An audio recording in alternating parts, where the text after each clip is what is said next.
Hi all, എല്ലാവർക്കും പ്രാർത്ഥനാ തീർത്ഥത്തിൻ്റെ പുതിയൊരു വീഡിയോയിലേക്ക് സ്വാഗതം. ജീവിതത്തിൽ എന്തെങ്കിലുമൊക്കെ പ്രശ്നങ്ങളില്ലാത്തവരായിട്ട് ആരും തന്നെ ഉണ്ടാവില്ല അല്ലേ? ചിലർക്ക് പണത്തിനായിരിക്കും ബുദ്ധിമുട്ട്. ചിലർ പറയും പണം ഉണ്ടായിട്ടും കാര്യമില്ല, മനസ്സമാധാനം ഇല്ലെങ്കിൽ എല്ലാം പോയി എന്ന്. എന്നാൽ മനസ്സമാധാനവും സന്തോഷമുള്ളവർക്ക് പണമുണ്ടാവില്ല. അതുപോലെ തന്നെ ചിലർക്ക് രോഗങ്ങളായിരിക്കും പ്രശ്നം. അങ്ങനെ ദൈവം ഓരോരുത്തർക്ക് ഓരോ രീതിയിലാണ് പരീക്ഷണങ്ങൾ നടത്തുന്നത്. അല്ലെങ്കിൽ നമ്മുടെ ജീവിതത്തിൽ, നമ്മുടെ മുന്നോട്ടുള്ള യാത്രയിൽ നമ്മൾക്കുണ്ടാവുന്ന തടസ്സങ്ങൾ ഭഗവാന്റെ അനുഗ്രഹം കൊണ്ട് വേണം എല്ലാം തന്നെ മാറിക്കിട്ടാനായിട്ട്. പ്രശ്നങ്ങളായാലും ബുദ്ധിമുട്ടുകളായാലും വരുന്ന സമയത്ത് നമുക്ക് പരിശ്രമിക്കാൻ മാത്രമേ, അല്ലെങ്കിൽ അതിനെ മറികടക്കാൻ ശ്രമിക്കാൻ മാത്രമേ സാധിക്കുകയുള്ളൂ. അതിനെ നമ്മളെ സഹായിക്കാൻ ദൈവത്തിൻ്റെ കരങ്ങളില്ല എന്നുണ്ടെങ്കിൽ നമ്മുടെ പരിശ്രമം വിഫലമായി പോവുകയേ ചെയ്യുള്ളൂ. നമ്മുടെ ജീവിതത്തിലുള്ള പ്രശ്നങ്ങളെ, നമ്മുടെ ജീവിതത്തിലുള്ള ബുദ്ധിമുട്ടുകളെയൊക്കെ മാറ്റി സന്തോഷകരമായിട്ടുള്ള സമാധാനപരമായിട്ടുള്ള ഒരു ജീവിതം നമുക്കും ഉണ്ടാവാൻ വേണ്ടി നമ്മുടെ ഭാഗത്തു നിന്ന് ചെയ്യാവുന്ന പല കാര്യങ്ങളുമുണ്ട്. അതിലൊന്നാണ് ബ്രഹ്മമുഹൂർത്ത വിളക്ക് തെളിയിക്കുക എന്നുള്ളത്. ഈ ഒരു ബ്രഹ്മമുഹൂർത്ത വിളക്ക് ഒരുപാട് ആൾക്കാരുടെ ജീവിതം തന്നെ മാറ്റിമറിച്ചിട്ടുണ്ട്. പലരുടെയും കഥകൾ, എൻ്റെ ചുറ്റുപാടിലും നിൽക്കുന്ന ആൾക്കാരുടെ കഥകളായാലും, അതുപോലെ തന്നെ ഞാൻ ആ ഒരു ബ്രഹ്മമുഹൂർത്ത വിളക്കിനെ കുറിച്ച് ചെയ്ത വീഡിയോയ്ക്ക് താഴെ വന്ന കമൻസുകൾ നോക്കിക്കഴിഞ്ഞാലും നിങ്ങൾക്ക് അതുവഴി, അല്ലെ വിളക്ക് കത്തിക്കുന്നത് വഴി ലഭിക്കുന്ന ഫലം എത്രമാത്രം വലുതാണ് എന്നുള്ളത് മനസ്സിലാക്കാൻ സാധിക്കും. ഞാൻ ചെയ്ത ആ ഒരു ബ്രഹ്മമുഹൂർത്ത വിളക്കിൻ്റെ വീഡിയോ കണ്ട് പലരും ബ്രഹ്മമുഹൂർത്ത വിളക്ക് തെളിയിക്കാൻ തുടങ്ങി എന്ന് കേൾക്കുമ്പോൾ വളരെയധികം സന്തോഷമുണ്ട്. അങ്ങനെ ആ വിളക്ക് കത്തിക്കുന്ന സമയത്ത് പലരുടെയും ജീവിതത്തിൽ വളരെ നല്ല മാറ്റങ്ങൾ ഉണ്ടായിട്ടുണ്ട് എന്ന് കേൾക്കുമ്പോൾ അതിലേറെ സന്തോഷം. അപ്പോൾ ഇന്നത്തെ വീഡിയോ എന്ന് പറയുന്നത്, ഞാൻ അന്ന് ആ ബ്രഹ്മമുഹൂർത്ത വിളക്കിൻ്റെ വീഡിയോ ചെയ്തപ്പോൾ ഇപ്പോൾ ഇതേ കുറച്ച് സമയം മുന്നേ വരെ എനിക്ക് അതിനിടയിലായിട്ട് കമൻസ്, പലർക്കും പല രീതിയിലുള്ള സംശയങ്ങളാണ്. ഏത് സമയത്ത് കത്തിക്കണം, എങ്ങനെ കത്തിക്കണം, അതിൻ്റെ രീതികളെക്കുറിച്ച്, ഇങ്ങനെ കത്തിക്കാമോ അങ്ങനെ കത്തിക്കാമോ. അപ്പോൾ എല്ലാ ചോദ്യത്തിനും എനിക്ക് അങ്ങനെ റിപ്ലൈ തരാനുള്ള ബുദ്ധിമുട്ട് കൊണ്ടാണ് ഞാൻ ഇന്ന് ഈ ഒരു വീഡിയോ ചെയ്യുന്നത്. ഈ ഒരു വീഡിയോയിലൂടെ എനിക്ക് നിങ്ങളുടെ ആ സംശയങ്ങളൊക്കെയും തന്നെ തീർത്ത് തരാൻ സാധിക്കും എന്ന് തന്നെയാണ് ഞാൻ വിശ്വസിക്കുന്നത്. ആദ്യം തന്നെ എന്താണ് ബ്രഹ്മമുഹൂർത്തം എന്ന് നോക്കാം. ബ്രഹ്മമുഹൂർത്തം എന്ന് പറയുന്നത് വളരെ പ്രാധാന്യം നിറഞ്ഞ, അല്ലെങ്കിൽ വളരെ വിലപ്പെട്ട ഒരു സമയം എന്ന് തന്നെ പറയാം. ഈ സമയത്ത് എഴുന്നേറ്റ് ശുഭകരമായിട്ടുള്ള എന്ത് കാര്യങ്ങൾ ചെയ്യുന്നതും നമ്മുടെ ആയുസ്സിനും ആരോഗ്യത്തിനും ഉപരി ജീവിതത്തിലെ എല്ലാ തലത്തിലും പുരോഗതി ഉണ്ടാക്കും എന്നാണ് പറയുന്നത്. ബ്രഹ്മമുഹൂർത്ത സമയത്ത് എഴുന്നേൽക്കുക എന്ന് പറയുന്നത് തന്നെ വലിയ ഒരു കാര്യമാണ്. ആ ഒരു സമയത്ത് നമ്മുടെ വീട്ടിൽ ശുദ്ധിയോടുകൂടി ഒരു വിളക്ക് തെളിയിക്കുക എന്ന് പറയുന്നത് അതിലും വലിയൊരു പുണ്യം നമ്മൾക്ക് വേറെയൊന്നുമില്ല എന്ന് തന്നെ പറയാം. ത്രിമൂർത്തികളിൽ ഒരാളായ ബ്രഹ്മാവിൻ്റെ നാമത്തിൽ അറിയപ്പെടുന്ന ഈ സമയത്ത് അദ്ദേഹത്തിൻ്റെ പത്നിയായ സരസ്വതി ദേവി ഉണർന്നു പ്രവർത്തിക്കും എന്നാണ് വിശ്വാസം. അതുകൊണ്ട് തന്നെയാണ് ഈ ഒരു സമയത്തെ സരസ്വതിയാമം എന്നുകൂടെ അറിയപ്പെടുന്നത്. ബ്രഹ്മമുഹൂർത്തം എന്നാൽ സൃഷ്ടാവിൻ്റെ സമയം എന്നാണ് അർത്ഥം. നമുക്ക് നമ്മളെ തന്നെ സൃഷ്ടിച്ചെടുക്കാനുള്ള സമയം, നമ്മുടെ ഉള്ളിലുള്ള നല്ല കാര്യങ്ങളെ പുറത്തെടുക്കാനും നമ്മളാക്കി മാറ്റാനും കിട്ടുന്ന ഒരു സമയമാണ്, അല്ലെങ്കിൽ അങ്ങനെ ചെയ്യാനുള്ള ഏറ്റവും നല്ല സമയമാണ് ഈ ബ്രഹ്മമുഹൂർത്ത സമയം. ഒട്ടുമിക്ക ആൾക്കാരും, ഒരുപാട് ആൾക്കാർ കമൻറ്റ് ബോക്സിൽ ചോദിച്ചിട്ടുള്ള ആദ്യത്തെ ചോദ്യം എന്ന് പറയുന്നത്, എത്ര മണിക്കാണ് ബ്രഹ്മമുഹൂർത്തം, അല്ലെങ്കിൽ ഏതാണ് ആ ഒരു സമയം, എത്ര മണി മുതൽ വിളക്ക് തെളിയിക്കാം, 6 മണിക്ക് തെളിയിക്കാമോ, 5:30ക്ക് തെളിയിക്കാമോ, ഇങ്ങനെയുള്ള പല സംശയങ്ങളും പലർക്കുമുണ്ട്.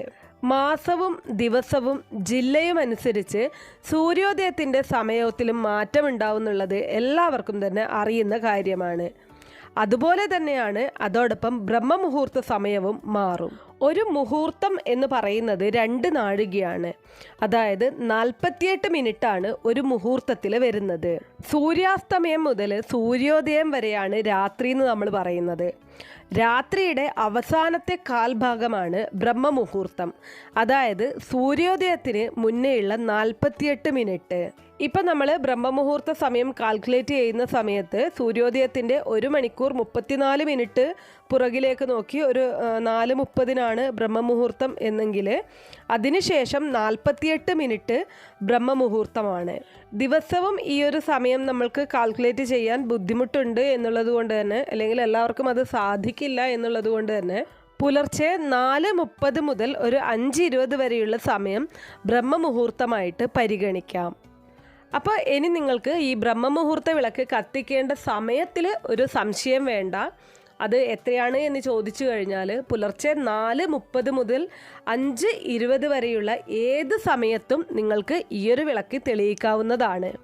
ഇനി അടുത്തതായിട്ട് മറ്റൊരാൾ കമൻ്റ് ചെയ്തിരിക്കുന്നത്, ബ്രഹ്മമുഹൂർത്ത സമയത്ത് വിളക്ക് വയ്ക്കുന്ന വീട്ടിലെ കുട്ടികൾ സൽസ്വഭാവികളായി വരും, ഉയർന്ന വിദ്യാഭ്യാസവും നേടി നല്ല കരിയറിൽ എത്തും, വീട്ടിൽ സർവ്വ സൗഭാഗ്യവും ഉണ്ടാകും, ഉറപ്പാണ്, അനുഭവമുണ്ട്. സത്യമാണ് കേട്ടോ ഈ ഒരു കാര്യം. ബ്രഹ്മമുഹൂർത്ത വിളക്ക് വെക്കുന്നത് വഴി ഇപ്പം നമ്മുടെ വീട്ടിൽ ഞാനാണ് വെക്കുന്നത് എന്നുണ്ടെങ്കിൽ എനിക്ക് മാത്രമല്ല അതിൻ്റെ ആ ഒരു ഗുണം ലഭിക്കുന്നത്, നമ്മുടെ വീട്ടിലുള്ള എല്ലാവർക്കും അതിൻ്റെ ഒരു ഗുണവും പുണ്യവും ലഭിക്കും. നമ്മുടെ വീട്ടിലുള്ള കുട്ടികൾക്കായാലും മുതിർന്നവർക്കായാലും അസുഖബാധിതരായിട്ടുള്ള ആരെങ്കിലും ഉണ്ടെങ്കിൽ അവർക്കായാലും ഒക്കെയും തന്നെ ഇതിൻ്റെ ഒരു ഗുണം ലഭിക്കുന്നതായിരിക്കും. ബ്രഹ്മമുഹൂർത്ത വിളക്ക് കത്തിക്കുന്നത് നമ്മുടെ വീട്ടിൻ്റെ മുഴുവൻ ഐശ്വര്യത്തിനും സമ്പൽ സമൃദ്ധിക്കും അതുപോലെ തന്നെ വീട്ടിലുള്ള എല്ലാവർക്കും എല്ലാ പ്രശ്നങ്ങളിൽ നിന്നും അകന്നു നിൽക്കാൻ കൂടി വേണ്ടിയിട്ടാണ് എന്നുള്ളത് മനസ്സിലാക്കുക. ഇനി മറ്റ് ചിലർക്കുള്ള സംശയമാണ്, ഞാൻ ആ ഒരു വീഡിയോയിൽ പറഞ്ഞിട്ടുണ്ടായിരുന്നു, ബ്രഹ്മമുഹൂർത്ത വിളക്ക് കത്തിക്കുന്ന സമയത്ത് നിങ്ങൾ കുളിച്ചില്ല, എന്തെങ്കിലും കാരണത്താൽ നിങ്ങൾക്ക് കുളിക്കാൻ സാധിച്ചില്ല എന്നുണ്ടെങ്കിലും തെളിയിക്കാം എന്നുള്ളത്. അപ്പോൾ അത് പലരും പല രീതിയിലാണ് അതിനെ കാണുന്നത്. ഏതൊരു വിളക്കായാലും നമ്മൾ ഏതൊരു ദൈവികമായിട്ടുള്ള കാര്യങ്ങൾ ചെയ്യുന്ന സമയത്തും നമ്മൾ പൂർണ്ണമായും ശുദ്ധിയോടുകൂടി വേണം ചെയ്യാനായിട്ട്. അതിനെക്കുറിച്ച് അത്രയും ഡീറ്റെയിൽഡ് ആയിട്ട് പറയണം എന്നുള്ളത് അന്ന് എനിക്ക് തോന്നിയിരുന്നില്ല. കാരണം നമ്മൾ എന്ത് തന്നെയായാലും ഒരു നിലവിളക്ക് തെളിയിക്കുന്ന സമയത്തായാലും അല്ലെങ്കിൽ പൂജാമുറിയിൽ ഈവൻ നമ്മൾ പൂജാമുറി ക്ലീൻ ചെയ്യുന്ന സമയത്താണെങ്കിൽ പോലും കുളിച്ച് ശുദ്ധിയോടുകൂടിയാണ് ആ ഒരു റൂമിലേക്ക് പ്രവേശിക്കുക. അങ്ങനെയാണ് എല്ലാവരുടെയും ഞാൻ കണ്ടിട്ടുള്ളത്. പക്ഷേ ആ ഒരു വീഡിയോയ്ക്ക് താഴെ വന്നിട്ടുള്ള കമൻസ് കണ്ടപ്പോഴാണ് എനിക്ക് മനസ്സിലായത്, നമ്മൾ പറയുന്ന കാര്യങ്ങളായിരിക്കണം എന്നില്ല, നിങ്ങൾക്കത് കേൾക്കുന്ന സമയത്ത് അതെന്തുകൊണ്ടാണെന്ന് എനിക്കറിയില്ല, നിങ്ങളത് എങ്ങനെയാണ് ഉൾക്കൊള്ളുന്നത് എന്നുള്ളതും എനിക്ക് മനസ്സിലാവുന്നില്ല. ഞാനീ പറഞ്ഞതുപോലെ ദൈവികമായിട്ടുള്ള എന്ത് കാര്യങ്ങൾ ചെയ്യുന്ന സമയത്തും നമ്മൾ ശരീരശുദ്ധി വരുത്തിയിരിക്കണം. അതിന് പുറമെ മറ്റൊരു കാര്യം, കുളിക്കുക എന്നുള്ളത് കൊണ്ട് നമ്മൾ ഉദ്ദേശിക്കുന്നത് ശരീരശുദ്ധിയാണ്. പക്ഷേങ്കിൽ അത് മാത്രമല്ല നമ്മുടെ ശരീരശുദ്ധി എന്ന് പറയുന്നത്. കുളിക്കുക എന്നുള്ളത് മാത്രമല്ല, കുളിച്ചില്ലേലും കുഴപ്പമില്ല, കത്തിക്കാം എന്ന് പറയുന്ന സമയത്ത് ബ്രഷ് ചെയ്തില്ലെങ്കിലും കുഴപ്പമില്ല, രാവിലെ എഴുന്നേറ്റ് ആ ഒരു ബ്രഹ്മമുഹൂർത്ത വിളക്ക് തെളിയിച്ചു കഴിഞ്ഞാൽ ഒരുപാട് ഗുണങ്ങളുണ്ട്. അതുകൊണ്ട് ഒരു 4:30 എഴുന്നേറ്റ് അതങ്ങ് കത്തിക്കാം എന്നുള്ള ചിന്താഗതി ചിലരുടെ മനസ്സിലെങ്കിലും ഉണ്ട് എന്നുള്ളത് എനിക്ക് തോന്നുന്നുണ്ട്. അതുകൊണ്ട് ആ ഒരു കാര്യത്തിന് ഒരു ക്ലാരിറ്റി വരുത്താമെന്ന് വിചാരിച്ചു. ഏതൊരു വിളക്ക് തെളിയിക്കുന്നത് പോലെ തന്നെയും കുളിച്ച് വിളക്ക് തെളിയിക്കാൻ സാധിച്ചാൽ ഏറ്റവും ഉത്തമമാണ്. ഈ ബ്രഹ്മമുഹൂർത്ത വിളക്കായാലും കുളിച്ച് തെളിയിക്കാൻ സാധിച്ചാൽ ഉത്തമമാണ്. പക്ഷേ നമ്മൾ ഈ പുലർച്ചെ 4:30 എല്ലാവർക്കും തന്നെ എഴുന്നേറ്റ് കുളിക്കാൻ സാധിച്ചു എന്ന് വരില്ല. നമ്മുടെ ആരോഗ്യ പ്രശ്നങ്ങൾ നമ്മൾ തന്നെ മനസ്സിലാക്കണം. ഭഗവാനിലേക്ക് നമ്മൾ അടുക്കുമ്പോഴും നമ്മുടെ ആരോഗ്യത്തെ കൂടി കണക്കിലെടുത്ത് വേണം നമ്മൾ കാര്യങ്ങൾ ചെയ്യാൻ. ഞാൻ എപ്പോഴും പറയുന്നൊരു കാര്യമാണ്, വ്രതങ്ങൾ അനുഷ്ഠിക്കുന്ന സമയത്തൊക്കെ പൂർണ്ണ ഉപവാസം അനുഷ്ഠിക്കാനൊക്കെ സാധിക്കാത്ത ആൾക്കാരുണ്ടാവും. അവർക്കുള്ള ഒരു എക്സ്ക്യൂസ് അല്ലെങ്കിൽ ദൈവം ആ കാര്യങ്ങൾ മനസ്സിലാക്കും എന്നുള്ളതാണ് നമ്മൾ തിരിച്ചറിയേണ്ടത്. അതുപോലെ തന്നെയാണ് ഈ ഒരു ബ്രഹ്മമുഹൂർത്ത വിളക്കിൻ്റെ കാര്യത്തിലും. എല്ലാവർക്കും പുലർച്ചെ 4:30 എഴുന്നേറ്റ് പോയി കുളിക്കാൻ സാധിച്ചു എന്ന് വരില്ല. അങ്ങനെയുള്ള ഘട്ടങ്ങളിൽ നിങ്ങൾക്ക് രാവിലെ എഴുന്നേറ്റ് ബ്രഷൊക്കെ ചെയ്ത് ശുദ്ധി ആയതിനു ശേഷം, അതായത് കൈകാൽ മുഖമൊക്കെ കഴുകി അതിനുശേഷം നിങ്ങൾക്ക് ബ്രഹ്മമുഹൂർത്ത വിളക്ക് തെളിയിക്കാവുന്നതാണ്. അതല്ലാതെ ബെഡിൽ നിന്ന് എഴുന്നേറ്റ് പോയി നേരെ പൂജാമുറിയിലേക്ക് പോകുന്നു, അവിടെ വിളക്ക് തെളിയിക്കുന്നു, ഇല്ല എന്നുണ്ടെങ്കിൽ ആ ഒരു ബ്രഹ്മമുഹൂർത്ത വിളക്ക് ഒരു ടേബിളിന് മുകളിൽ വെച്ച് കത്തിക്കുന്നു, അതിനെ കൊണ്ട് കാര്യമില്ല. പിന്നെ ചിലർക്കുള്ള സംശയമാണ്, നമ്മളിപ്പം ഒരു ആഗ്രഹ സാഫല്യത്തിനായിട്ട് 21 ദിവസത്തെ ബ്രഹ്മമുഹൂർത്ത വിളക്ക് പ്രാർത്ഥിച്ചുകൊണ്ടാണ് നമ്മൾ ബ്രഹ്മമുഹൂർത്ത വിളക്ക് കൊളുത്തുന്നത്. നമ്മൾ ഭഗവാനോട് പ്രാർത്ഥിച്ചു, 21 ദിവസം ഞാൻ ബ്രഹ്മമുഹൂർത്ത വിളക്ക് തെളിയിക്കാം, എൻ്റെ ആഗ്രഹം അങ്ങ് സാഫല്യമാക്കി തരണം എന്ന് പ്രാർത്ഥിച്ചുകൊണ്ട് നമ്മൾ വിളക്ക് തെളിയിക്കാൻ തുടങ്ങി. ഒരു 10 ദിവസമായപ്പോൾ ബ്രേക്ക് വന്നു, എന്തെങ്കിലും കാരണവശാൽ നിങ്ങൾക്കതിൽ ബ്രേക്ക് വരുവാണ്, ഒരു 10 ദിവസം കഴിഞ്ഞ് നിങ്ങൾക്ക് മറ്റെവിടെയെങ്കിലും പോകേണ്ടി വന്നു, അല്ലെങ്കിൽ ഏതെങ്കിലും സാഹചര്യം കൊണ്ട് നിങ്ങൾക്ക് സാധിച്ചില്ല എന്നുണ്ടെങ്കിൽ നിങ്ങൾ വീണ്ടും ആ ഒരു ആഗ്രഹം 10ാമത്തെ ദിവസമാണ് നിങ്ങൾക്ക് ബ്രേക്ക് വരുന്നതെങ്കിൽ വീണ്ടും നിങ്ങൾ അത് കഴിഞ്ഞ് നിങ്ങളുടെ ബ്രേക്ക് കഴിഞ്ഞ് പിന്നെ 2 ദിവസം കഴിഞ്ഞ് വീണ്ടും കത്തിക്കുമ്പോൾ 11 എന്ന് കൗണ്ട് ചെയ്തിട്ട് കാര്യമില്ല. നിങ്ങൾ വീണ്ടും 1 എന്ന് കൗണ്ട് ചെയ്യേണ്ടി വരും. ഇനി ചിലപ്പോൾ കണ്ടിന്യൂസ് ആയിട്ട് നമ്മൾ ഇപ്പം ഒരാഗ്രഹം വിചാരിച്ച് തന്നെ ബ്രഹ്മമുഹൂർത്ത വിളക്ക് തെളിയിക്കണമെന്നില്ല. നിങ്ങൾ സാധിക്കുന്ന ദിവസങ്ങളിലെല്ലാം തന്നെ വീട്ടിൽ ബ്രഹ്മമുഹൂർത്ത വിളക്ക് തെളിയിച്ചു കഴിഞ്ഞാൽ എല്ലാവിധ ഐശ്വര്യവും ഭഗവാൻ കണ്ടറിഞ്ഞ് നിങ്ങൾക്ക് വേണ്ടുന്ന കാര്യങ്ങൾ ചെയ്തു തരുന്നതായിരിക്കും. അപ്പോൾ അങ്ങനെ തെളിയിക്കുന്ന സമയത്ത് മിഡിലിൽ ഒരു ദിവസമൊക്കെ മിസ്സായി പോകുന്ന സാഹചര്യം വന്നു കഴിഞ്ഞാൽ നമ്മളത് കൗണ്ട് ചെയ്യുന്നില്ലല്ലോ. അതല്ലാതെ കൗണ്ട് ചെയ്യുന്ന ഘട്ടത്തിലാണെങ്കിൽ തീർച്ചയായിട്ടും ആ കൗണ്ടിങ് പൂർത്തിയാക്കേണ്ടത് അത്യാവശ്യമാണ്. ഇനി മറ്റൊന്ന്, നിങ്ങൾ കുറച്ച് കൂടുതൽ ദിവസത്തേക്ക് 42 ദിവസമൊക്കെയാണ് പ്രാർത്ഥിച്ച് ബ്രഹ്മമുഹൂർത്ത വിളക്ക് കൊളുത്തുന്നത്. അപ്പോൾ അതിൻ്റെ നടുവിൽ ഉറപ്പായിട്ടും സ്ത്രീ സഹജമായിട്ടുള്ള ബുദ്ധിമുട്ടുകൾ, പീരീഡ്സ് പോലുള്ള സംഭവങ്ങൾ വരും. അപ്പോൾ ആ ഒരു സമയത്ത് കത്തിക്കാൻ സാധിക്കില്ല. അപ്പോൾ ആ ഒരു ഡേറ്റ് നമുക്ക് അതിനുശേഷം, അതായത് നമ്മളിപ്പോൾ ഒരു 25 ദിവസം കത്തിച്ചതിന് ശേഷമാണ് പീരീഡ്സ് വരുന്നത്. വീണ്ടും ആ ഒരു പീരീഡ്സിൻ്റെ ദിവസങ്ങളൊക്കെ കഴിഞ്ഞ് വീണ്ടും വിളക്ക് തെളിയിക്കുന്ന സമയത്ത് നിങ്ങൾക്ക് 26 എന്ന് പറഞ്ഞ് സ്റ്റാർട്ട് ചെയ്യാവുന്നതാണ്. കാരണം ഇത്രയും ഒരു ലോങ് ഡേയ്സ് പറയുമ്പം സ്ത്രീകൾക്ക് ഉറപ്പായിട്ടും അത് അങ്ങനെ ഒരു ലൈനായിട്ട് നമുക്കങ്ങനെ കംപ്ലീറ്റ് ചെയ്യാൻ സാധിക്കില്ല. അപ്പോൾ അങ്ങനെ ഉണ്ടാകുന്ന സമയത്ത് ഈ ഒരു കാര്യം ചെയ്യാവുന്നതാണ്. ഈ കാര്യങ്ങളൊക്കെ ഞാൻ മുന്നേയുള്ള വീഡിയോസിൽ പറഞ്ഞിട്ടുണ്ട്. പക്ഷേ വീണ്ടും ചിലർക്ക് സംശയമുള്ളത് കൊണ്ടാണ് അതെല്ലാം കൂടെ ഈ ഒരു വീഡിയോയിൽ വീണ്ടും ഇൻക്ലൂഡ് ചെയ്ത് പറയുന്നത്. ഇനി ചിലർക്കുള്ള മറ്റൊരു സംശയം, ഈ ബ്രഹ്മമുഹൂർത്ത വിളക്ക് തെളിയിക്കാൻ തുടങ്ങിക്കഴിഞ്ഞാൽ മത്സ്യമാംസാദികൾ കഴിക്കാൻ പാടുണ്ടോ? തീർച്ചയായിട്ടും കഴിക്കാം, കഴിക്കുന്നത് കൊണ്ട് കുഴപ്പമൊന്നുമില്ല. പക്ഷേ ഇന്ന് നിങ്ങൾ മത്സ്യമാംസാദികൾ കഴിച്ചിട്ടുണ്ടെങ്കിൽ നാളെ രാവിലെ ബ്രഹ്മമുഹൂർത്ത വിളക്ക് കത്തിക്കുന്നത് കുളിച്ചതിന് ശേഷം മാത്രമായിരിക്കണം എന്നുള്ളത് പ്രത്യേകം ശ്രദ്ധിക്കേണ്ട കാര്യമാണ്. മറ്റുള്ള ദിവസങ്ങളിൽ കൈകാൽ മുഖം കഴുകി നിങ്ങൾ ബ്രഹ്മമുഹൂർത്ത വിളക്ക് കൊളുത്തുന്നത് പോലെ ഈ ഒരു ദിവസം നോൺ വെജ് കഴിച്ച് ശേഷം അങ്ങനെ കൊളുത്താൻ പാടില്ല. നിർബന്ധമായിട്ടും കുളിച്ചിരിക്കണം. ഇനി അടുത്ത ഒരു സംശയം എന്ന് പറയുന്നത്, ഒരു ആഗ്രഹം മാത്രമേ ഒരു പ്രാവശ്യം പറ്റുകയുള്ളൂ, അതോ 1-2 കാര്യങ്ങൾ കൂടി മനസ്സിൽ വിചാരിച്ച് ചെയ്യാമോ എന്നുള്ളതാണ്. ഞാൻ പറഞ്ഞല്ലോ, ഇപ്പോൾ നമ്മളിപ്പം ഒരു ആഗ്രഹം മനസ്സിൽ വിചാരിച്ചു, 21 ദിവസമാണ്, 21 ദിവസത്തെ ബ്രഹ്മമുഹൂർത്ത വിളക്ക് തെളിയിക്കാമെന്നുള്ള ഒരു പ്രാർത്ഥനയോടുകൂടി നമ്മളൊരാഗ്രഹം മനസ്സിൽ വിചാരിക്കുമ്പോൾ ആ ഒരാഗ്രഹം മാത്രമേ പറ്റുകയുള്ളൂ. ഒരു 2-3 ആഗ്രഹമൊന്നും ഒരു സമയത്ത് നമുക്ക് പറയാൻ പറ്റില്ല. അതല്ല, നിങ്ങൾ കണ്ടിന്യൂസ് ആയിട്ട് ബ്രഹ്മമുഹൂർത്ത വിളക്ക് എണ്ണം വയ്ക്കാതെ തെളിയിക്കുന്ന ആളാണ് എന്നുണ്ടെങ്കിൽ നിങ്ങൾക്ക് എത്ര ആഗ്രഹവും മനസ്സിൽ പ്രാർത്ഥിക്കാം. അല്ല, നിങ്ങളൊരാഗ്രഹത്തിനായിട്ട് ഇത്ര ദിവസത്തേക്കാണ് ബ്രഹ്മമുഹൂർത്ത വിളക്ക് തെളിയിക്കുന്നത് എങ്കിൽ ഒരു സമയം ഒരാഗ്രഹം മാത്രമേ പറ്റുള്ളൂ. അതിനുശേഷം ഇപ്പോൾ 21 ദിവസത്തെ ഒരു വിളക്ക് തെളിയിച്ച് നിങ്ങളൊരാഗ്രഹം കഴിഞ്ഞാൽ വീണ്ടും നിങ്ങൾക്കൊരു ദിവസം വിട്ട് നെക്സ്റ്റ് ഡേ മുതൽ മറ്റൊരു ആഗ്രഹം വിചാരിച്ചുകൊണ്ട് തെളിയിക്കാവുന്നതാണ്. പിന്നെ അടുത്ത ഒരു കമൻ്റ് എന്ന് പറയുന്നത്, ഞാൻ ബ്രഹ്മമുഹൂർത്ത വിളക്ക് തെളിയിക്കുന്നുണ്ടായിരുന്നു, ഒരാഗ്രഹം വിചാരിച്ചിട്ടാണ് തെളിയിച്ചു കൊണ്ടിരുന്നത്. 26 ദിവസമായപ്പോഴേക്കും എൻ്റെ ആഗ്രഹം സഫലമായി. ഞാൻ വിചാരിച്ചത് 41 ദിവസം തെളിയിക്കാം എന്നാണ്. അപ്പോൾ ഈ ഒരു ആഗ്രഹം സാഫല്യമായതിനു ശേഷം വീണ്ടും അത്രയും ദിവസം തന്നെ തെളിയിക്കണമോ? തീർച്ചയായിട്ടും തെളിയിക്കണം. ഞാൻ ഈ ഒരു കാര്യം മുന്നേയുള്ള വീഡിയോയിൽ പറഞ്ഞിട്ടുണ്ട്. നമ്മൾ എത്ര ദിവസമാണോ വിചാരിക്കുന്നത് ആ ഒരു ദിവസം നമ്മുടെ ആഗ്രഹം പൂർത്തിയായാലും നമ്മളത് തെളിയിച്ചിരിക്കണം. ഈ പറയുന്നത് പോലെ തന്നെ പാലം കടക്കുവോളം നാരായണ, പാലം കടന്നാൽ കൂരായണ എന്ന് പറഞ്ഞതുപോലെ ആവില്ല എന്നുണ്ടെങ്കിൽ. അപ്പോൾ ആ ഒരു കാര്യം നമ്മൾ ശ്രദ്ധിക്കണം.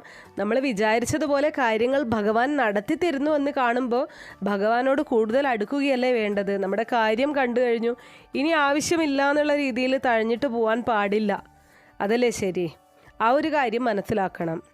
ഇനി അടുത്ത ഒരാളുടെ സംശയം, മാഡം, ഒരു വീട്ടിൽ ഒരു വ്യക്തിക്ക് മാത്രമേ ബ്രഹ്മമുഹൂർത്ത വിളക്ക് തെളിയിക്കാൻ പറ്റത്തുള്ളൂ? Please reply. ഈ ഒരു വ്യക്തി എന്നുള്ളത് കൊണ്ട് എന്താണ് അർത്ഥമാക്കിയത് എന്നുള്ളത് എനിക്ക് മനസ്സിലായില്ല. എന്നിരുന്നാലും പറയാം, ഒരു വീട്ടിൽ ഒന്നിൽ കൂടുതൽ ബ്രഹ്മമുഹൂർത്ത വിളക്ക് തെളിയിക്കാമോ എന്നതാണ് സംശയം എന്നുണ്ടെങ്കിൽ ഒരു വീട്ടിൽ ഒരു ബ്രഹ്മമുഹൂർത്ത വിളക്ക് മാത്രമേ തെളിയിക്കേണ്ട ആവശ്യമുള്ളൂ. ഞാനത് പറഞ്ഞിട്ടുണ്ടായിരുന്നു. വീട്ടിൽ നമ്മൾ ബ്രഹ്മമുഹൂർത്ത വിളക്ക് തെളിയിക്കുന്ന സമയത്ത് ആ തെളിയിക്കുന്ന വ്യക്തിക്ക് മാത്രമല്ല, ആ വീട്ടിലുള്ള എല്ലാ അംഗങ്ങൾക്കും സർവ്വ ഐശ്വര്യവും ലഭിക്കും. അപ്പോൾ അതുകൊണ്ട് തന്നെ നിങ്ങൾ ഒരു വീട്ടിൽ ഒരു ബ്രഹ്മമുഹൂർത്ത വിളക്ക് മാത്രമേ തെളിയിക്കേണ്ട ആവശ്യമുള്ളൂ. ഇനി നിങ്ങൾ ഉദ്ദേശിച്ചത് മറ്റൊരു തരത്തിലാണ്, അതായത് 2 പേർക്കായിട്ട്, അതായത് ഒരു ദിവസം ഞാൻ കത്തിച്ചു, ഒരു ദിവസം മറ്റൊരാൾക്കും കത്തിക്കാമോ എന്നുള്ള രീതിയിലാണെങ്കിൽ, സാധിക്കുകയാണെങ്കിൽ ഒരാൾ തന്നെ കത്തിക്കുന്നതായിരിക്കും ഏറ്റവും നല്ലത്. നമ്മൾ ഒരാഗ്രഹം വിചാരിച്ച് കത്തിക്കുമ്പോൾ ആരാണോ കത്തിക്കാൻ തുടങ്ങിയത് ആ ആൾ തന്നെ കണ്ടിന്യൂസ് ആയിട്ട് ആ ഒരു ദീപം തെളിയിക്കുന്നതാണ് നല്ലത്. ഇനി മിഡിലിൽ ഏതെങ്കിലും ഒരു ദിവസം നിങ്ങൾക്ക് എന്തെങ്കിലും കാരണവശാൽ അതിന് സാധിച്ചില്ല, അതിനെന്തെങ്കിലും തടസ്സം വരുന്ന സമയത്ത് വേണമെന്നുണ്ടെങ്കിൽ അടുത്തയാൾക്കും ആ ഒരു ദിവസം തെളിയിക്കാവുന്നതാണ്. ഇനി അടുത്ത ഒരു സംശയം എന്ന് പറയുന്നത് ബെഡ്റൂമിൽ ടേബിളിൽ വച്ച് കത്തിക്കാമോ എന്നുള്ളതാണ്. ഇതും ഞാൻ മുന്നേ പറഞ്ഞ ഒരു കാര്യമാണ്. നമ്മുടെ വീട്ടിൽ, നമ്മുടെ അടുക്കളയിൽ നമുക്ക് ബ്രഹ്മമുഹൂർത്ത വിളക്ക് തെളിയിക്കാം, ഡൈനിങ് ഹാളിൽ നമുക്ക് ബ്രഹ്മമുഹൂർത്ത വിളക്ക് തെളിയിക്കാം, പൂജാ റൂമിൽ ചെയ്യാം. പക്ഷേ ഒരു കാരണവശാലും നമ്മുടെ ബെഡ്റൂമിൽ ബ്രഹ്മമുഹൂർത്ത വിളക്ക് തെളിയിക്കാൻ പാടുള്ളതല്ല. ഇനി അടുത്ത ഒരു സംശയം എന്ന് പറയുന്നത് നിലവിളക്ക് കത്തിച്ചാൽ മതിയോ, ചിരാത് തന്നെ വേണോ എന്നുള്ളതാണ്. നിലവിളക്ക് കത്തിച്ചാലും മതി കേട്ടോ. ബ്രഹ്മമുഹൂർത്ത സമയത്ത് തെളിയിക്കുന്ന ഏത് വിളക്കും ബ്രഹ്മമുഹൂർത്ത വിളക്ക് തന്നെയാണ്. നിലവിളക്കും നിങ്ങൾക്ക് 5 തിരിയിട്ട് ബ്രഹ്മമുഹൂർത്ത സമയത്ത് തെളിയിച്ചു കഴിഞ്ഞാൽ അതും ബ്രഹ്മമുഹൂർത്ത വിളക്ക് തന്നെയാണ്. ഞാൻ വീട്ടിൻ്റെ സിറ്റ് ഔട്ടിലാണ് വിളക്ക് കത്തിക്കുന്നത്. അതിന് കുഴപ്പമുണ്ടോ? ഒരു കുഴപ്പമില്ല. ഞാൻ പറഞ്ഞല്ലോ, വീട്ടിൻ്റെ ബെഡ്റൂം ഒഴിച്ച് മറ്റുള്ള ഏത് ഭാഗങ്ങളിലും നിങ്ങൾക്ക് ബ്രഹ്മമുഹൂർത്ത വിളക്ക് തെളിയിക്കാവുന്നതാണ്. ഇനി അടുത്ത ഒരു സംശയം, ഈ സമയത്ത് വീടിൻ്റെ ഫ്രണ്ട് ഡോറ് ഓപ്പൺ ചെയ്യണോ? ഈ ഒരു കാര്യം ഞാൻ മുന്നേ പറഞ്ഞിട്ടുണ്ടെന്ന് തോന്നുന്നു. കാരണം നമുക്ക് വീട്ടിലിപ്പം ഒരു സ്ത്രീയാണ്, ഞാൻ മുന്നേ പറഞ്ഞിട്ടുണ്ടായിരുന്നു, നമ്മൾ ബ്രഹ്മമുഹൂർത്ത വിളക്ക് തെളിയിക്കുമ്പോൾ ആ ഒരു വിളക്ക് തെളിയിക്കുന്ന ആൾ മാത്രമാണ് ബ്രഹ്മമുഹൂർത്ത സമയത്ത് എഴുന്നേൽക്കുന്നത്. ആ വീട്ടിലെ എല്ലാവരും എഴുന്നേറ്റതിന് ശേഷം ബ്രഹ്മമുഹൂർത്ത വിളക്ക് തെളിയിക്കണം എന്ന് പറഞ്ഞാൽ സാധിച്ചു എന്ന് വരില്ല. അപ്പോൾ 90% വീട്ടിലുള്ള വീട്ടമ്മയാണ് രാവിലെ എഴുന്നേറ്റ് ബ്രഹ്മമുഹൂർത്ത വിളക്ക് തെളിയിക്കുന്നത്. ആ ഒരു സമയത്ത് വീട്ടിലുള്ള ആണുങ്ങളൊക്കെ കിടന്നുറങ്ങുമായിരിക്കും. ഈ ഒരു കാലഘട്ടത്തിൽ നമുക്ക് വീടിൻ്റെ ഫ്രണ്ട് ഡോറ് അങ്ങനെ അത്രയും പുലർച്ചക്കൊന്നും തുറന്ന് ഇട്ട് വയ്ക്കാൻ പറ്റില്ല. അത് എല്ലാവർക്കും അറിയുന്ന കാര്യം തന്നെയാണ്. അപ്പോൾ അതുകൊണ്ട് അങ്ങനെ വീട്ടിൽ ഫ്രണ്ട് ഡോർ ഓപ്പൺ ചെയ്യണം എന്ന് നിർബന്ധമൊന്നുമില്ല. സാധിക്കുന്നവർ മാത്രം ഓപ്പൺ ചെയ്യുക, ഇല്ലയെന്നുണ്ടെങ്കിൽ അടച്ചിട്ട് കൊണ്ട് തന്നെ നിങ്ങൾക്ക് ഈ ബ്രഹ്മമുഹൂർത്ത വിളക്ക് കത്തിക്കാവുന്നതാണ്. ബ്രഹ്മമുഹൂർത്ത വിളക്ക് പൂജാമുറിയിലാണോ കത്തിക്കേണ്ടത് എന്ന് ഒരാൾ ചോദിച്ചിട്ടുണ്ടായിരുന്നു. പൂജാമുറിയിൽ കത്തിക്കുന്നവർക്ക് അവിടെയും കത്തിക്കാം, എവിടെ വേണമെങ്കിലും നിങ്ങൾക്ക് കത്തിക്കാവുന്നതാണ്. ഇനി അടുത്ത ഒരു സംശയം എന്ന് പറയുന്നത് 21 ദിവസം കൊളുത്തിയപ്പോൾ പനി പിടിച്ചു, 5 ദിവസം മുടങ്ങി, വീണ്ടും കൊളുത്തി, ഇനി ആദ്യം മുതൽ കൗണ്ട് ചെയ്യണോ എന്നതാണ്. ഞാൻ പറഞ്ഞതുപോലെ കൗണ്ട് ചെയ്തിട്ടാണ് നിങ്ങൾ കത്തിക്കുന്നത് എന്നുണ്ടെങ്കിൽ തീർച്ചയായിട്ടും ആദ്യം മുതൽ വീണ്ടും 1 എന്ന് കൗണ്ട് ചെയ്ത് തുടങ്ങേണ്ടതാണ്. ഇനി അടുത്ത ഒരു സംശയം എന്ന് പറയുന്നത്, ആ ഒരു സംശയം ഒരുപാട് പേര് ചോദിച്ചതാണ് കേട്ടോ. കിച്ചണിൽ കത്തിക്കാം എന്ന് പറഞ്ഞല്ലോ. കിച്ചണിൽ കത്തിച്ച് കഴിഞ്ഞ് അവിടെ പിന്നെ നമുക്ക് നോൺ വെജൊക്കെ കുക്ക് ചെയ്യാൻ പറ്റുമോ? എങ്കിൽ എപ്പോൾ, പിന്നെ എവിടെ കുക്ക് ചെയ്യാൻ പറ്റും എന്നുള്ളതാണ്. നോൺ വെജ് കുക്ക് ചെയ്യുന്നതുകൊണ്ട്, അതായത് നമ്മൾ കിച്ചണിൽ ബ്രഹ്മമുഹൂർത്ത വിളക്ക് വെക്കുന്നുണ്ടെങ്കിലും നോൺ വെജ് കുക്ക് ചെയ്യുന്നതുകൊണ്ട് പ്രശ്നമൊന്നുമില്ല. പക്ഷേ നമ്മളെപ്പോഴും ഈ ബ്രഹ്മമുഹൂർത്ത വിളക്ക് തെളിയിക്കുന്ന സമയത്ത് നമ്മൾ ശ്രദ്ധിക്കേണ്ട കാര്യം, നമ്മൾ രാവിലെ വീടൊന്നും ക്ലീൻ ചെയ്തിട്ടായിരിക്കില്ലല്ലോ വിളക്ക് തെളിയിക്കുന്നത്. അതായത് രാവിലെ എഴുന്നേറ്റ് കൈകാൽ മുഖമൊക്കെ കഴുകി വിളക്ക് വെക്കുന്ന സ്ഥലം തുടച്ചിട്ടായിരിക്കും വിളക്ക് തെളിയിക്കുന്നത്. അപ്പോൾ അതുകൊണ്ട് തന്നെ നമ്മൾ രാത്രി കിടക്കുന്നതിന് മുന്നേ കിച്ചണായാലും ഹോളായാലും ഒക്കെ ക്ലീൻ ആക്കിയിരിക്കണം. ഭക്ഷണം കഴിച്ചിട്ടുള്ള പാത്രങ്ങളൊക്കെ കഴുകി വൃത്തിയാക്കി വെക്കണം. അതൊക്കെ അവിടെ തന്നെ വെച്ച് വീണ്ടും രാവിലെ എഴുന്നേറ്റ് ബ്രഹ്മമുഹൂർത്ത വിളക്ക് കത്തിക്കാൻ സാധിക്കില്ല. അപ്പോൾ അതൊക്കെ നമ്മൾ ക്ലീൻ ചെയ്യും.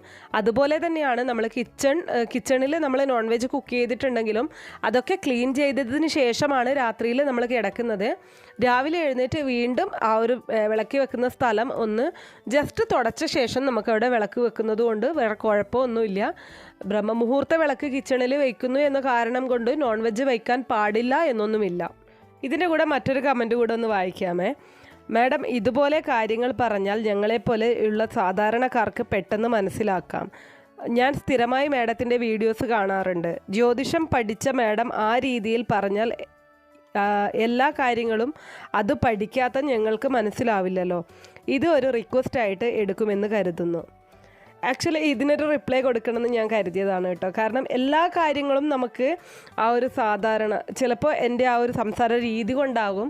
അപ്പോൾ നിങ്ങൾക്കത് മനസ്സിലാവുന്നില്ല എന്നുള്ളത് ഒരാൾ കമൻറ്റ് ചെയ്തപ്പോൾ എനിക്കും തോന്നി. എല്ലാ വാക്കുകളും നിങ്ങൾക്ക് പെട്ടെന്ന് ക്യാച്ച് ചെയ്യാൻ പറ്റിയെന്ന് വരില്ല. അപ്പോൾ അതുകൊണ്ട് തന്നെ എൻ്റെ വീഡിയോസിൽ ഞാൻ മാക്സിമം അങ്ങനെയുള്ള വേർഡ്സ് ഒഴിവാക്കി നിങ്ങൾക്ക് മനസ്സിലാവുന്ന രീതിയിൽ പറഞ്ഞു തരാൻ ശ്രമിക്കുക കേട്ടോ. ആ ഒരു കാര്യം ഞാൻ അത്ര കണ്ടങ്ങ് മനസ്സിലാക്കിയിരുന്നില്ല നിങ്ങൾക്ക് ഇങ്ങനെയുള്ള ബുദ്ധിമുട്ടുണ്ട് എന്നുള്ളത്. തീർച്ചയായിട്ടും ആ ഒരു കാര്യം ഞാൻ പരിഗണിക്കുന്നതാണ്. പിന്നെ അടുത്ത ഒരു ചോദ്യം, വിളക്ക് കത്തിച്ച ശേഷം പിന്നെ ഉറങ്ങാമോ എന്ന്. അതൊരിക്കലും പാടില്ല കേട്ടോ. ആ ഒരു കാര്യവും ഞാൻ മുന്നേയുള്ള വീഡിയോയിൽ പറഞ്ഞിട്ടുണ്ട്. നമ്മൾ ബ്രഹ്മമുഹൂർത്ത വിളക്ക് തെളിയിക്കാൻ രാവിലെ എഴുന്നേറ്റ് കഴിഞ്ഞാൽ പിന്നെ വിളക്ക് കത്തിച്ച് വീണ്ടും പോയി കിടന്നുറങ്ങുന്നത് കൊണ്ട് ആ ഒരു വിളക്ക് കത്തിച്ചതിൻ്റെ ഫലം നിങ്ങൾക്ക് കിട്ടില്ല. ബ്രഹ്മമുഹൂർത്ത വിളക്ക് തെളിയിച്ചു കഴിഞ്ഞാൽ പിന്നെ കിടക്കാൻ പാടില്ല. രാത്രിയിൽ കുറച്ച് നേരത്തെ കിടന്നോളൂ. രാവിലെ കറക്റ്റ് സമയത്ത് ആ ഒരു സമയത്ത് എഴുന്നേൽക്കുക, വിളക്ക് കത്തിക്കുക. പിന്നെ നിങ്ങൾ ചെയ്യേണ്ടത് നല്ല നല്ല കാര്യങ്ങളാണ്. പോയി കിടന്ന് ഉറങ്ങുക എന്നുള്ളതല്ല.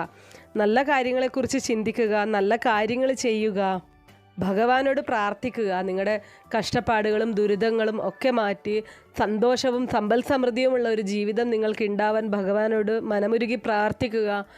ധ്യാനം ചെയ്യുന്നവർക്ക് അങ്ങനെ ചെയ്യാം, യോഗ ചെയ്യുന്നവർക്ക് അത് ചെയ്യാം. അതൊക്കെയും തന്നെ ഈ ഒരു സമയത്ത് നമ്മൾ ചെയ്യുന്നത് നമ്മുടെ ആരോഗ്യത്തിനും വളരെയധികം ഗുണം ചെയ്യും. അപ്പോൾ ബ്രഹ്മമുഹൂർത്ത വിളക്ക് തെളിയിച്ച് വീണ്ടും പോയി കിടന്നുറങ്ങുന്ന ഒരാൾ അത് കത്തിക്കേണ്ടതില്ല എന്ന് മാത്രമേ എനിക്ക് പറയാനുള്ളൂ. അപ്പോൾ എനിക്ക് തോന്നുന്നു കോമൺ ആയിട്ടുള്ള ഒരുപാട് സംശയങ്ങൾക്കുള്ള മറുപടി, അതായത് കോമൺ ആയിട്ട് ഒരുപാട് പേര് ചോദിച്ചിട്ടുള്ള കാര്യങ്ങൾക്കുള്ള മറുപടി ഞാനിപ്പോൾ പറഞ്ഞു കഴിഞ്ഞു എന്ന് വിശ്വസിക്കുന്നു. ഇതിൽ കൂടുതലായിട്ട് എന്തെങ്കിലും സംശയങ്ങൾ നിങ്ങൾക്കുണ്ടെങ്കിൽ കമൻറ്റ് ബോക്സിൽ ചോദിച്ചോളൂ. തീർച്ചയായിട്ടും മറുപടി തരുന്നതായിരിക്കും. അപ്പോൾ സാധിക്കുന്ന എല്ലാവരും തന്നെ ബ്രഹ്മമുഹൂർത്ത വിളക്ക് തെളിയിക്കുക. നിങ്ങളുടെ ജീവിതത്തിൽ നല്ല മാറ്റങ്ങൾ ഉണ്ടാവും. നിങ്ങൾക്ക് തന്നെ ആ ഒരു മാറ്റങ്ങൾ തിരിച്ചറിയാനും അനുഭവിക്കാനും ഭാഗ്യം ഉണ്ടാവും. പ്രശ്നങ്ങളെയും പ്രതിസന്ധികളെയും ഒക്കെ മറികടക്കാൻ ഈ ബ്രഹ്മമുഹൂർത്ത വിളക്ക് തെളിയിക്കുമ്പോൾ നിങ്ങൾക്ക് മനസ്സിനായാലും ശരീരത്തിനായാലും ഭഗവാൻ കരുത്ത് തരും. നമുക്ക് എല്ലാവർക്കും ചെയ്യാൻ പറ്റുന്ന കാര്യമാണ്. ഏതൊരു വീട്ടിലായാലും രാവിലെ ആ ഒരു ബ്രഹ്മമുഹൂർത്ത സമയത്ത് എഴുന്നേറ്റ് ഒരു വിളക്ക് തെളിയിക്കുക എന്നുള്ളത് ഏതൊരാൾക്കും സാധിക്കുന്ന കാര്യം തന്നെയാണ്. അപ്പോൾ അതൊന്ന് മനസ്സിലാക്കി ചെയ്യുക. അപ്പോൾ ഈ ഒരു വീഡിയോ കുറച്ച് പേർക്കെങ്കിലും ഉപകാരപ്രദമായി കാണും എന്ന് വിശ്വസിക്കുന്നു. ഇതുപോലുള്ള അറിവുകൾക്കായിട്ട് നമ്മുടെ ഈ ചാനൽ ഒന്ന് സബ്സ്ക്രൈബ് ചെയ്ത് സപ്പോർട്ട് ചെയ്തേക്കണേ.